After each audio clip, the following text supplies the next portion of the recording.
So in a first world problem kind of a way, I'm a bit conflicted right now. I've just spent 10 hours writing a 4,000 word script for this video, and then I just went and thrown it all away and started again with what I hope is a more sustainable approach. I painstakingly went over every detail of this workstation, like how I noticed HP have eliminated all the bass from the Bang & Olufsen speaker system so that without any bass you can crank the speaker volume right the way up to the top without any risk of distortion, which allows for huge volume gains. It's great for this thing being heard in boardroom meetings and on-stage presentations. I like that attention to detail.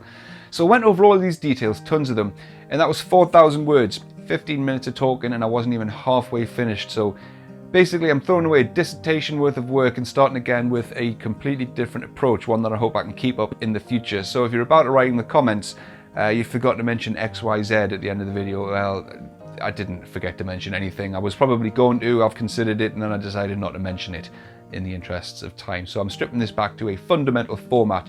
What is it? Who's it for? And should you buy it?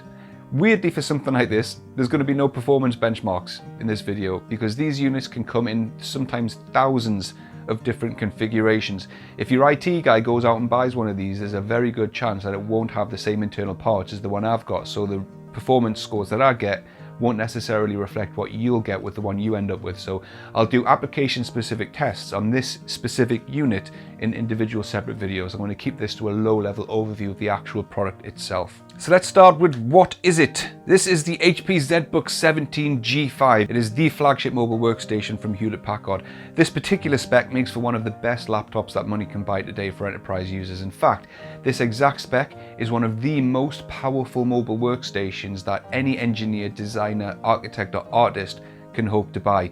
It's the best of the best. This specific unit has an 8th generation Intel i7-8850H, 6 cores, 12 threads with a 4.3 GHz turbo frequency. Now you can go higher on that frequency with a different choice of CPU, but I'm not convinced that any laptop can keep the thermals under control and the temps under control when approaching closer to 5 GHz.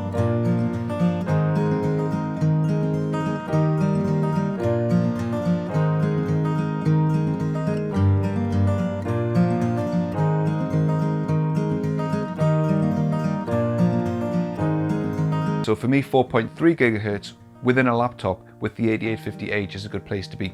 It's got 32 gig of DDR4 non-ECC 2666 MHz RAM, and credit to HP for not gimping down the RAM frequencies to DDR4 defaults. It's got an NVIDIA Quadro P5200 with Max-Q design, packing 16 gig of GDDR5 VRAM. That's the most powerful professional mobile GPU that money can buy today.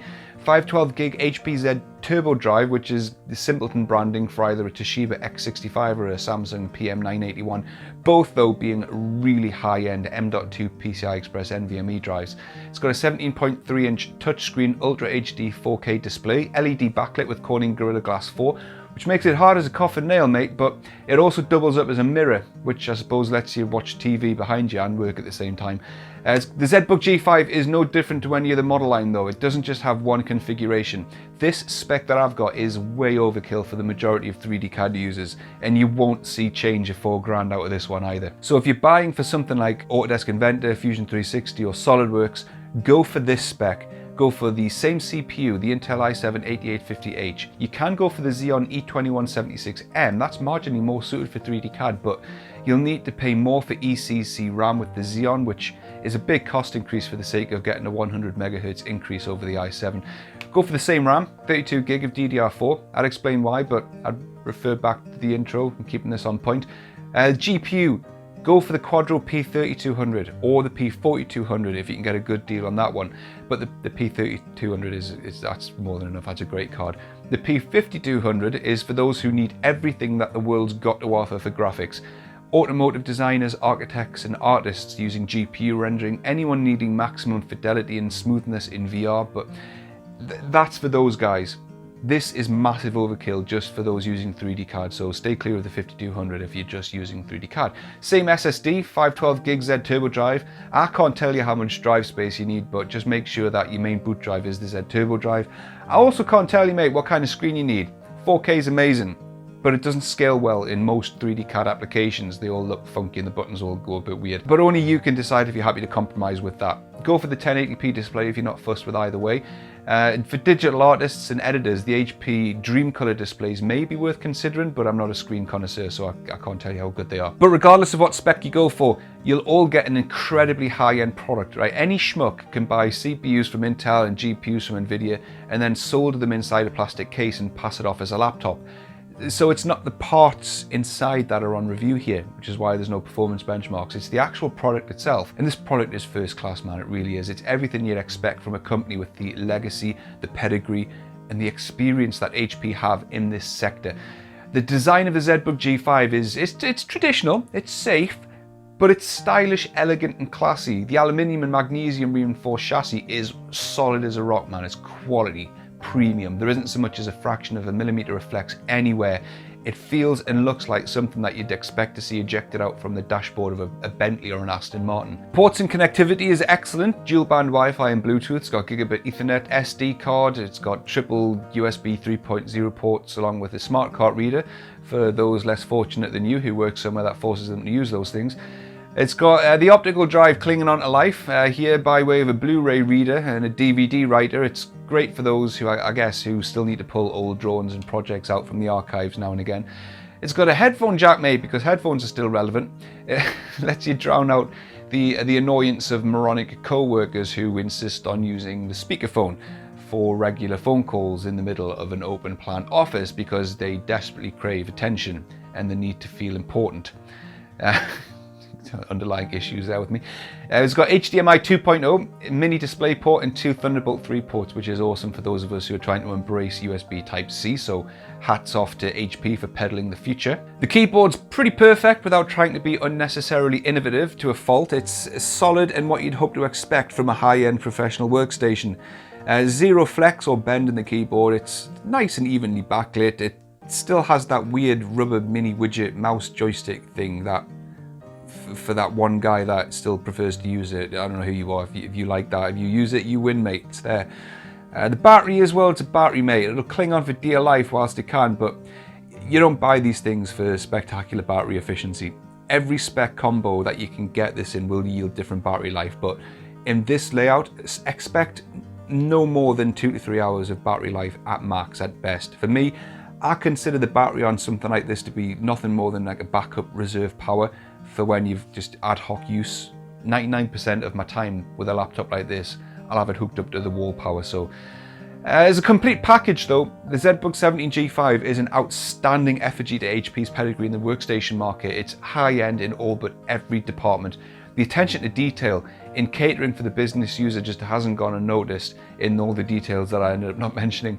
The build quality is everything you'd expect at this price point, which hopefully you can see from the B-roll, and there's optional component parts to suit pretty much everyone from AutoCAD users all the way through to mobile architects and industrial designers. So speaking of which, who is it for? Well, enthusiast gamers and regular home users will probably have clicked away from this video long before now. It's for the mobile professional. But let's be frank here, you can put the same or similar component parts into a laptop from Asus, Acer, Gigabyte, MSI, and you'll achieve the same or similar real-time performance. This, however, is for people who can't entertain the prospect of walking into a boardroom of C-level executives with an RGB diseased monstrosity hanging off their arm lit up like the Rockefeller Christmas tree. It's for people who can't afford to deal with substandard outsourced customer support. People who need SLA level guaranteed enterprise support from a supplier who you know have been supporting the largest companies and governments in the world for years already. It's for those who need the best of the best performance with the infrastructure behind it to keep them going, and they're happy to pay that bit more to ensure they get just that. It's for those who can raise a business case requirement, justify that cost. So should you buy it? I'm hesitant on how to answer this one, or if it's even fair to put it in here.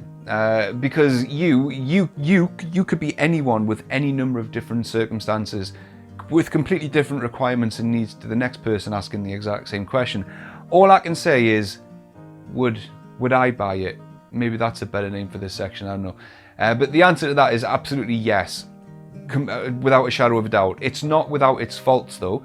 There's a little too much backlight bleed on the 4K IPS panel when it's booting up. That kind of disappears once you get into Windows and the applications boot up, but it is there. It came preloaded with far too many bloatware applications as well. Like, seriously, HP, what percentage of the users need a Mac address manager? The 720p camera is unforgivably bad, given that $30 buys you a Samsung flagship 4K smartphone camera, but in contrast to the niggles that you find with other brands, like Alienware for example, I've had an Alienware laptop for the last 3 years, they've got absolutely abysmal thermals, outrageously loud fan noise, and they neglect to provide updates for laptops once the new version of their Alienware laptops come out. So yes, I'd buy this. On the grand scheme of things, it's amazing. I certainly wouldn't buy it as a laptop I'd use personally at home, but I'd have absolutely no hesitation in decking out an office of engineers or designers with these. I might, however, consider the Zbook 15 G5 though, sort of the same thing, just smaller and lighter. I might get a few complaints for some people expected to be carrying around this thing at £7 a piece. So thank you very much, that'll do it for this one. I'm not sure if I can even call this a review because there's no benchmark tests or anything like that. It's more of an overview and an opinion piece on the Zbook 17 G5. So I'm not sure what you'll make of this, I don't know. I'm going to do separate videos for performance benchmarks and the like. Individual videos for people that are interested in those specific applications, rather than just fill this up with programs that might not be of any interest to the majority of people. This is just a video, so you've got more opinions, more views on, more. You can get a more rounded opinion yourself on this laptop before you go and buy it yourself. So yeah, that'll do it for now. Thank you very much, and I'll see you in the next one. Toodles!